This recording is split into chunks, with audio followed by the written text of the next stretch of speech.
If a single meal could make the most feared man in the city promise marriage, what kind of woman could possibly be standing behind the stove? The private dining room atop Hanseong Tower had hosted senators, CEOs, foreign investors, and celebrities. Yet on that quiet Thursday evening, every conversation faded the instant Adrian Kong set down his silver spoon. The Korean Mafia boss rarely reacted to anything, not to billion-dollar negotiations, not to unexpected visitors, not even to the constant praise people desperately tried to earn from him. At 36, he had built a reputation on discipline so absolute that even his closest associates measured their words before speaking. But this time was different. Steam still curled from the porcelain bowl resting before him, carrying the rich aroma of slow-braised short ribs, roasted garlic, butter, herbs, and a hint of black pepper that reminded him of a home he had not seen in decades. Adrian closed his eyes for the briefest moment. Around the 12-seat table, executives exchanged uncertain glances. His security chief stopped reaching for his water glass. Even the restaurant manager quietly held his breath near the doorway. Adrian lifted another spoonful with careful precision, tasting it as though searching for something hidden beneath the layers of flavor. His expression remained unreadable, yet something almost impossible flickered across his face. It was not amusement. It was not surprise. It was memory. The kind of memory that arrived without warning and settled heavily inside the heart. He swallowed slowly before looking around the room. Who cooked this? His calm voice carried across the dining room without effort. Nobody answered immediately. The silence stretched long enough for everyone to wonder whether something had gone terribly wrong. Then Adrian leaned back in his chair, the faintest smile appearing at the corner of his mouth. A smile so unfamiliar that several men instinctively looked at one another to make sure they had truly seen it. "I'll marry her," he said simply. Nervous laughter escaped from one executive before dying almost instantly. Nobody knew whether the statement was a joke or a declaration. Adrian Kong never wasted words, and he certainly never made dramatic promises. The restaurant manager hurried forward with visible relief, assuming the compliment was meant for the award-winning executive chef, whose framed certificates decorated the entrance downstairs. "Thank you, Mr. Kong," he said with an eager smile. "Chef Laurent will be honored to hear that." Adrian slowly shook his head. "I didn't ask who designed the menu." His dark eyes settled on the manager with quiet intensity. "I asked who cooked this plate." The manager hesitated. His confidence disappeared almost instantly as he glanced toward the kitchen through the swinging doors. "Well, technically," his voice weakened. The executive chef stepped out during service. Adrian waited without speaking. The room somehow became even quieter. One of the kitchen staff prepared your dinner. Several executives exchanged puzzled looks. One whispered that it was probably an experienced sous chef hoping for recognition. Another guessed it must be someone from Europe brought in for a special event. Adrian ignored every assumption. He tasted another bite, noticing details invisible to everyone else. The vegetables were cut imperfectly, yet intentionally. The sauce had not been filtered to flawless smoothness. Tiny decisions that no culinary school would teach had transformed expensive ingredients into something far greater than luxury. This meal did not feel manufactured. It felt remembered. It felt personal. Somewhere beyond the polished dining room, behind stainless steel counters and the constant rhythm of sizzling pans, someone had cooked without realizing whose plate would receive the food. Someone had unknowingly reached a place inside Adrian Kong that years of wealth, influence, and carefully constructed walls had never touched. "Bring her here," he said at last. The manager's eyes widened. "Sir, are you certain?" Adrian folded his linen napkin with deliberate calm. "Very." The manager disappeared into the kitchen. Seconds passed. Then a minute. The executives quietly resumed breathing, though none of them returned to eating.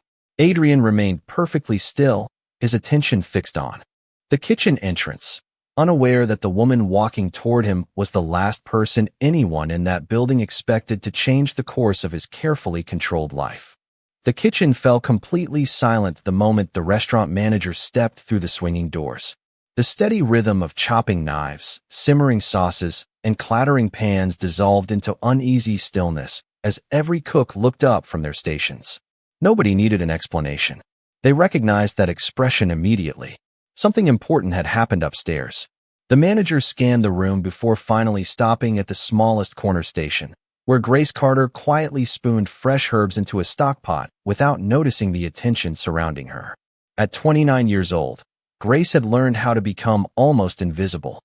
She wore the same spotless white chef jacket as everyone else, but unlike the executive chefs whose embroidered names decorated their uniforms, hers carried only a plain stitched employee number. She never asked for recognition. She never competed for attention. She simply arrived before sunrise every morning, tied back her thick curls beneath a kitchen cap, washed her hands with careful precision, and cooked every meal as though someone she loved would be sitting at the table. The manager cleared his throat. "Grace." She looked up immediately. "Yes, sir." "Mr. Kong would like to meet the person who prepared his dinner." Several cooks exchanged confused looks before one of the line chefs laughed softly under his breath. "He must mean Chef Laurent." Another nodded. "Obviously." The manager slowly shook his head. No, his eyes remained fixed on Grace. "He specifically asked for the person who cooked the plate."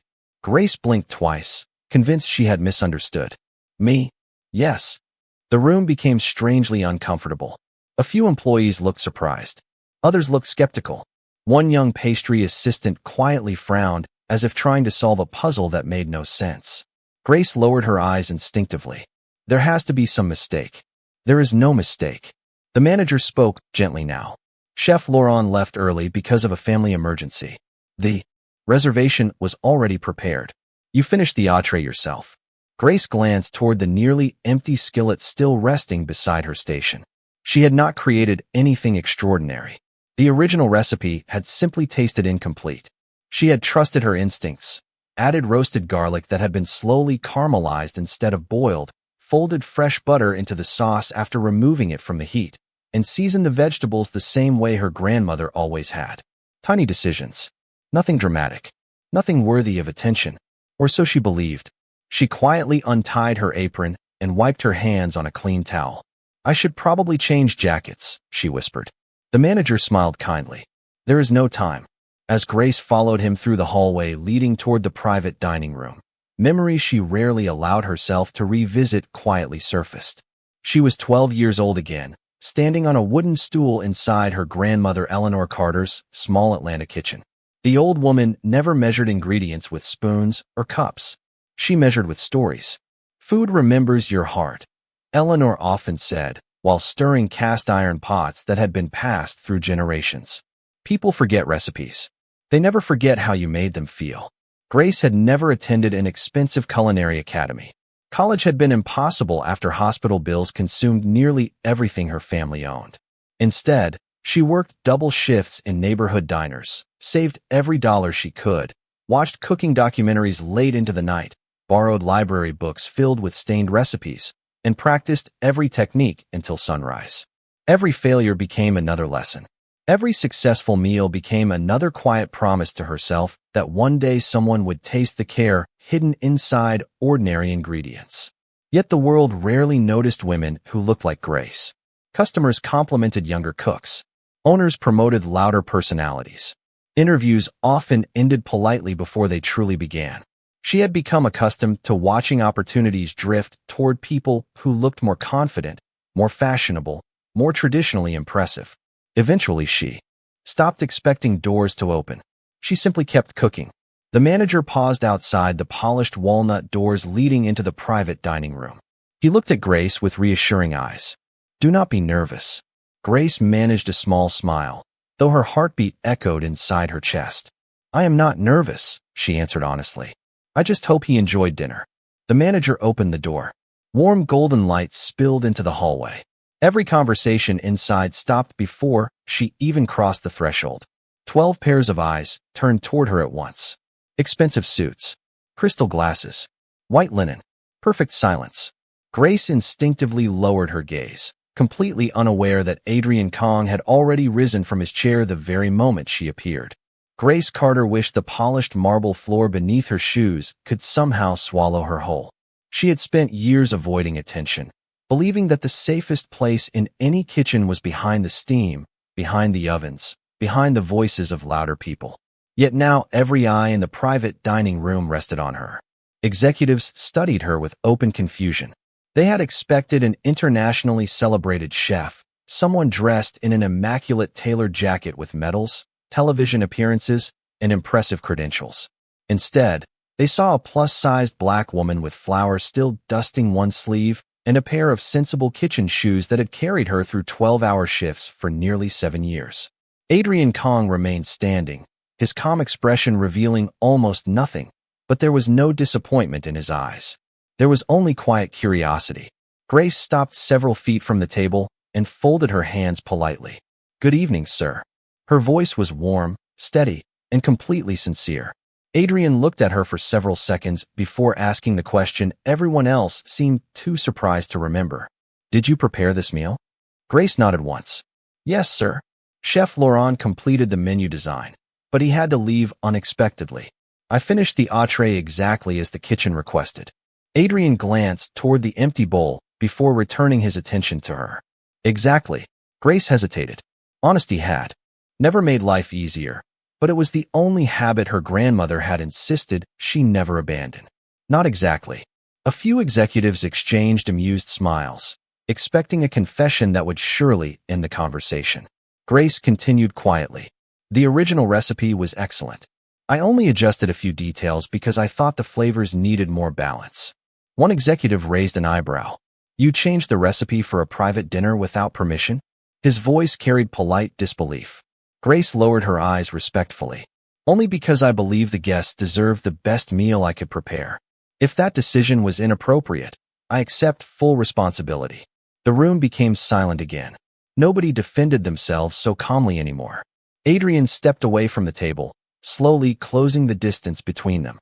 His tailored charcoal suit reflected the warm chandelier light, yet there was nothing intimidating about the way he approached her. Instead, he seemed fascinated by something invisible that everyone else had overlooked. "Tell me exactly what you changed." Grace looked genuinely surprised by the request. Nobody had ever asked about her cooking with such careful attention.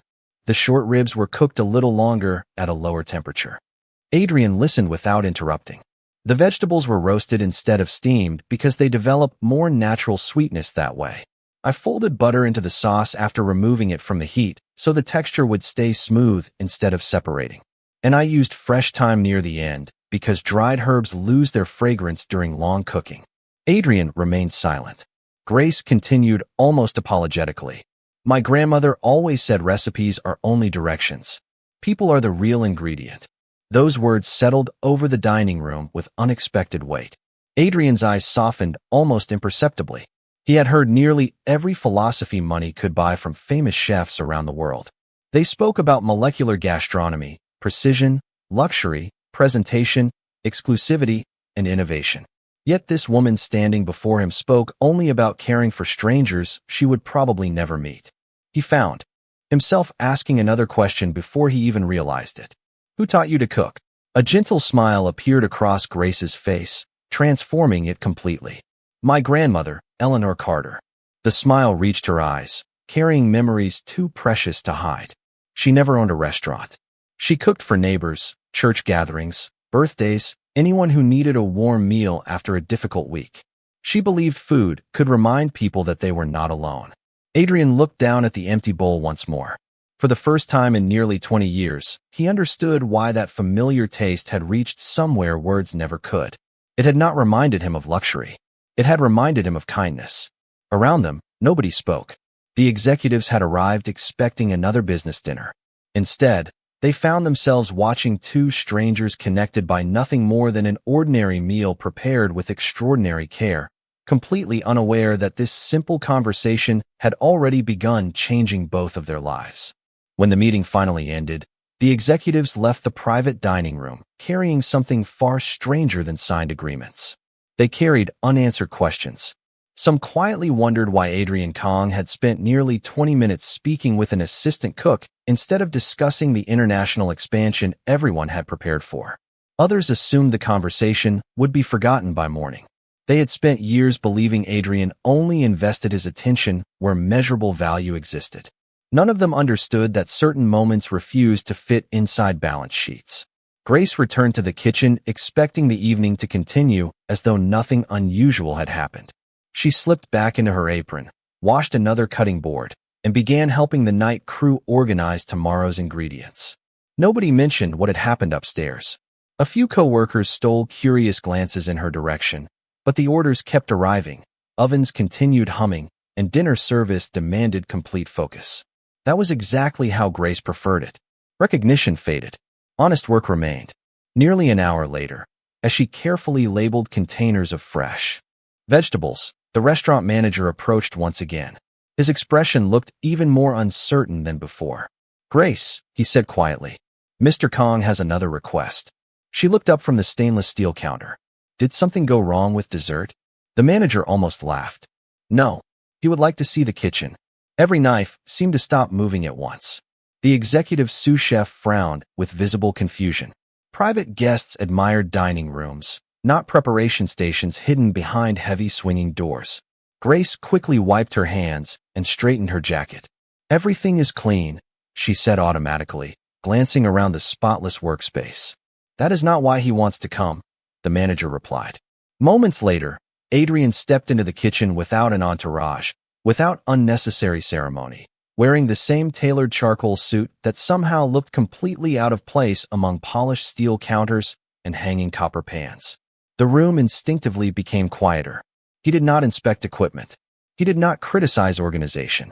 Instead, he slowly walked toward Grace's station, where a cast-iron skillet rested beside a wooden spoon worn smooth by years of use. His eyes settled on the skillet for several seconds. "You use cast iron?" Grace nodded. "Every day." Adrian gently touched the handle, noticing decades of careful seasoning built into its dark surface. Most luxury kitchens replaced these years ago. Grace smiled softly. "Some things become better because they are old." Adrian looked at her. "Like recipes?" "Like people," she answered. "If they keep learning." The answer lingered between them longer than either expected. Adrian glanced around the station and noticed there were no expensive specialty gadgets, no extravagant imported tools, only simple equipment maintained with exceptional care. Measuring spoons rested exactly where they belonged. Fresh herbs sat inside clear containers with handwritten labels. Every cutting knife had been sharpened by hand. There was quiet pride in every detail, not pride built on appearance, but on consistency. "How long have you worked here?" he asked. 11 months. "Have they promoted you?" Grace shook her head without bitterness. "I am still learning." "Do you want to become executive chef?" She paused before answering. "One day, maybe." Adrian waited. "But not because of the title." "Why then?" Grace carefully folded a clean kitchen towel before placing it beside the sink. "Because I want people to leave happier than they arrived." Sometimes the only kindness someone receives all day is the meal placed in front of them. If I can give them that, I think it matters. Adrian remained completely still. Those words sounded almost impossibly simple, yet they reached deeper than elaborate speeches delivered in luxury boardrooms.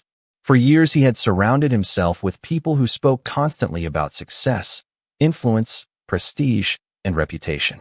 Very few ever spoke about making strangers feel cared for. Grace did so naturally, without realizing anyone important was listening. As Adrian prepared to leave, his attention stopped on a small framed photograph tucked discreetly beneath the shelf near Grace's station. It showed an elderly woman wearing a faded floral apron, smiling warmly beside a younger Grace in a tiny neighborhood kitchen. The frame had been repaired twice with nearly invisible clear tape. "Your grandmother?" he asked quietly. Grace's smile returned, gentler than before. "Yes, sir. She reminds me every morning why I cook." Adrian looked at the photograph for another silent moment before offering the first genuine smile anyone in the restaurant had ever seen from him. It was small, almost imperceptible, yet it carried something no one expected: hope. The following morning began like every other morning for Grace Carter. Long before the first guests arrived, she unlocked the side entrance with a quiet smile, tied on her apron, and greeted every member of the cleaning crew by name. She believed people deserved to be noticed before they deserved to be impressed. While the city slowly woke beyond the restaurant windows, she prepared fresh vegetables, simmered homemade stock, baked warm rolls, and filled the kitchen with the comforting aroma of rosemary and butter. Nothing about her routine suggested that the previous evening had changed. Anything at all. She expected Adrian Kong had already forgotten her. Men who carried extraordinary influence rarely remembered ordinary people. That assumption allowed her to work peacefully. Across the city, however, Adrian found himself doing something he almost never did. Instead of reviewing financial reports stacked neatly across his office desk, he stared out the floor-to-ceiling windows overlooking the skyline, while one simple question quietly returned again and again. Who was Grace Carter before she walked into that kitchen? He had spent years developing an instinct for reading people within minutes, yet she remained impossible to categorize. She had not tried to impress him. She had not appeared intimidated by his reputation. She had not sought favors, recognition, or opportunity. She had simply spoken about cooking the same way other people spoke about family. That difference stayed with him. His longtime advisor, Daniel Brooks, entered the office carrying the day's schedule before noticing Adrian had barely touched his coffee. "Everything all right?" he asked carefully. Adrian nodded without looking away from the window. "Find out what you can about Grace Carter." Daniel hesitated. "The cook," Adrian answered calmly. "The woman." Daniel had worked beside Adrian for nearly 15 years. He understood the difference immediately. By late afternoon, a modest folder rested on Adrian's desk. It was surprisingly thin. Grace owned no luxury property. She had never appeared in magazines, culinary competitions, or television interviews. Her apartment was a small one-bedroom, less than 15 minutes from the restaurant. Her car was nearly 12 years old. She had no record of extravagant purchases, expensive vacations, or social media fame. Adrian slowly turned each page. There was a community center listed among her regular volunteer activities. Every Saturday morning, she prepared breakfast for neighborhood children whose families needed extra support. During holidays, she organized free meals for senior citizens living alone. She donated anonymously whenever the restaurant had extra food that would otherwise be discarded. None of those activities had been advertised. None had been photographed. Daniel looked genuinely puzzled. "She has never told anyone about this." Adrian closed the folder thoughtfully. People who need applause usually make sure someone is watching. His eyes rested on a receipt tucked into the final page. Every month, Grace quietly purchased groceries for an elderly widow living 3 blocks from her apartment. The amount was not large, but considering her modest salary, the consistency spoke louder than the number itself.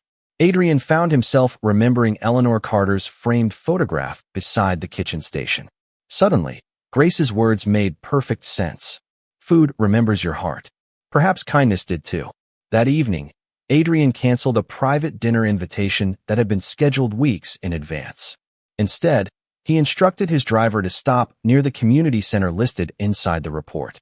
He remained inside the vehicle, unnoticed behind lightly tinted windows, as volunteers carried folding tables onto the sidewalk.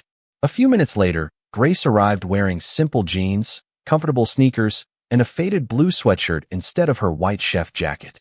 Children rushed toward her with delighted smiles. She greeted every one of them as though they were old friends, laughing freely while helping a little boy tie his untied shoelace before carrying heavy trays into the building without asking anyone else for assistance. Nobody there seemed to know they were standing beside an exceptionally gifted cook. They simply knew she was Grace. Watching quietly from across the street, Adrian realized he was seeing exactly the same woman who had stood inside the restaurant kitchen. There was no performance, no carefully crafted image. Whether surrounded by wealthy executives or neighborhood families, she remained exactly the same. For perhaps the first time in many years, Adrian understood that authenticity could not be purchased, negotiated, or imitated. It could only be lived, one ordinary act of kindness at a time, and without fully realizing it, he found himself wanting to learn the recipe for a life built that way. Monday evening arrived with a steady summer rain that painted silver reflections across the city streets, and for reasons he could not fully explain, Adrian Kahn canceled another formal dinner and walked into the restaurant without announcing his arrival. The dining room manager hurried forward, ready to prepare the private suite reserved exclusively for distinguished guests, but Adrian quietly shook his head. "Not tonight." The manager looked confused. "Would you prefer another table, sir?" Adrian glanced toward the softly swinging kitchen doors. "I would like to eat wherever the cooks eat." The request spread through the restaurant faster than any rumor. Employees exchanged bewildered looks while the manager carefully led Adrian through the service hallway into the employee break area. where a simple wooden table stood beside shelves filled with neatly stacked ingredients. There were no crystal glasses, no expensive decorations, and no carefully rehearsed service. Grace looked up from the stove, surprised to see him standing there with the same calm expression she remembered from the previous week. "Good evening," she said with genuine warmth. "I was not expecting you." Adrian offered a small nod. "Neither was I." Grace smiled politely, uncertain whether he was joking. "The staff meal is almost ready. It is very simple." Adrian looked around the modest kitchen. "Simple is exactly what I came for." A few minutes later, Grace placed 2 bowls of homemade chicken and vegetable soup on the table beside slices of freshly baked bread. The aroma filled the room with rosemary, carrots, onions, celery, and slow-simmered broth. Adrian tasted the first spoonful and immediately noticed something familiar. Every ingredient had room to speak without competing with the others. The meal was comforting rather than impressive, balanced rather than extravagant. "You cook this for the staff every evening?" he asked. Grace nodded. "Most nights. Why spend this much effort on people who are working behind the scenes?" She looked genuinely puzzled by the question. "Because they are working behind the scenes." Adrian waited. Grace continued quietly. "Guests remember the dining room. I remember the people who wash the dishes after everyone leaves. They deserve a good meal too." Those words settled into Adrian's thoughts with unexpected force. Throughout his career, he had rewarded exceptional performance, but he suddenly wondered how often he had overlooked ordinary faithfulness. Grace sat across from him only after insisting he begin eating first. She tore a small piece of bread and dipped it into her soup. There was no awkwardness in the silence between them. It felt surprisingly comfortable, as though conversation did not need to fill every quiet moment. After several minutes, Adrian noticed an old recipe notebook resting on the corner of the table. Its leather cover had become soft from years of use, and dozens of colorful paper tabs peeked from the edges. "Is that your cookbook?" Grace laughed softly. "Not exactly." She opened it carefully. Instead of measurements, every page contained handwritten notes beside recipes. One page read, "Mrs. Henderson likes less salt." Another read, "Tommy smiles every time there is cinnamon." A third simply said, "Make extra for anyone who arrives late." Adrian slowly turned another page. There were recipes beside birthdays, memories, and small reminders about people she had cooked for over the years. "These are not recipes," he said quietly. Grace looked at the notebook with affection. "No, they are people." Adrian found himself smiling without realizing it. "You remember everyone." Grace shrugged gently. "Food is personal. If someone trusts me to prepare their dinner, the least I can do is remember what makes them feel at home." For a long moment, Adrian said nothing. He thought about the countless names stored inside his phone, the endless meetings filling his calendar, and the impressive collection of achievements everyone admired. Yet none of those things carried the quiet warmth resting inside that worn notebook. Before leaving, Adrian stood beside the kitchen doorway and looked back once more. Grace had already returned to washing dishes alongside 2 younger employees, laughing with them as though sharing the workload was the most natural thing in the world. She never noticed that he was still watching. As Adrian stepped into the rainy evening, he realized the remarkable woman everyone else had overlooked was teaching him lessons she never intended to teach. And for the first time in years, he found himself looking forward to tomorrow rather than merely planning for it. Over the next several weeks, the restaurant staff noticed a pattern that nobody could explain. Adrian Kong began appearing at unexpected hours, never asking for special treatment and never requesting the private dining room that had once been reserved exclusively for him. Sometimes he arrived just before lunch. Sometimes he stopped by after the evening rush when the last guests had already gone home. Each visit seemed to have only one purpose, although he never admitted it aloud. He wanted to learn. Grace found the change almost amusing. The powerful businessman who could negotiate international agreements without hesitation looked surprisingly uncertain the first time he asked, "Would you show me how you make your bread?" She blinked in disbelief before smiling. "It is only bread." Adrian shook his head. "Nothing you cook feels like only anything." The following Saturday morning, before the restaurant officially opened, Grace handed him a clean apron. He stared at it for a moment as though it were a challenge rather than a piece of fabric. "I have never worn one of these," he admitted. Grace laughed softly while tying the straps behind his back. "Then today is a good day to start." The kitchen felt different that morning. Sunlight streamed through the high windows, filling the room with a warm golden glow while fresh herbs, melted butter, and rising yeast filled the air. Grace placed a large mixing bowl in front of Adrian along with flour, warm water, salt, and yeast. "First lesson," she said. "Do not rush." Adrian smiled faintly. "People usually tell me to move faster. Bread disagrees with them." He carefully followed her instructions, measuring every ingredient with remarkable precision. Grace watched quietly before gently sliding the measuring cup aside. "Try using your hands." Adrian hesitated. "Without measuring, the dough will tell you what it needs." He looked skeptical but pressed his fingers into the soft mixture anyway. The sticky dough clung stubbornly to his hands, making him frown in mild frustration. Grace laughed again, the sound light enough to fill the entire kitchen. "Now you look like everyone else who has ever learned." Adrian found himself laughing too, surprising both of them. The sound echoed briefly before disappearing into comfortable silence.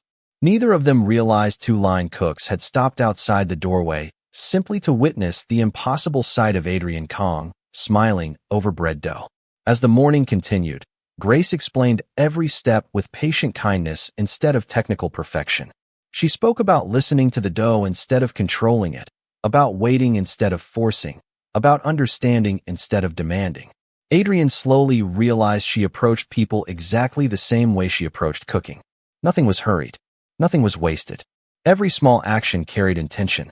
While the bread rested, Grace brewed fresh coffee and poured 2 simple mugs without asking whether he preferred imported blends or expensive roasts. Adrian took one sip and smiled. "You never ask what people expect." Grace leaned against the counter. "Expectations usually belong to the person asking. Care belongs to the person serving." He repeated her words quietly, letting them settle inside his thoughts. Before leaving, Adrian looked around the modest kitchen that had somehow become the place where he felt most at ease. There were no formal meetings waiting behind these walls, no carefully rehearsed conversations, no hidden agendas. There was only honest work shared between ordinary people. As he untied the borrowed apron, he noticed a younger dishwasher struggling to lift a heavy box of produce near the storage room. Without hesitation, Grace walked over, picked up one side of the box, and carried it together with him while chatting about his upcoming community college classes. She never paused to consider whether anyone important might be watching. Helping simply came naturally to her. Adrian quietly folded the apron and placed it neatly on the counter. He had spent years believing leadership meant standing in front of others. Grace was teaching him that sometimes true leadership began by standing beside them instead. As he stepped outside into the crisp morning air, he realized he was no longer returning to the restaurant because of one unforgettable meal. He was returning because every hour spent with Grace revealed another quiet truth about the kind of life he had never known he had been searching for. Autumn arrived quietly, bringing crisp mornings and cool evenings that filled the restaurant with the comforting scent of cinnamon, roasted squash, fresh herbs, and warm bread. By then, Adrian Kong had become an unexpectedly familiar face to the staff. He no longer entered as a distant guest whose presence made everyone nervous. Instead, he greeted the dishwashers by name, thanked the servers before leaving, and occasionally carried a stack of clean plates from one counter to another without realizing that every employee stopped to watch in disbelief. Grace never treated those changes as extraordinary. She simply smiled whenever he offered to help and reminded him that carrying plates required the same attention as leading companies. "If one slips," she would say, "someone else has to clean up the mess." Adrian often laughed because he knew she was talking about much more than dishes.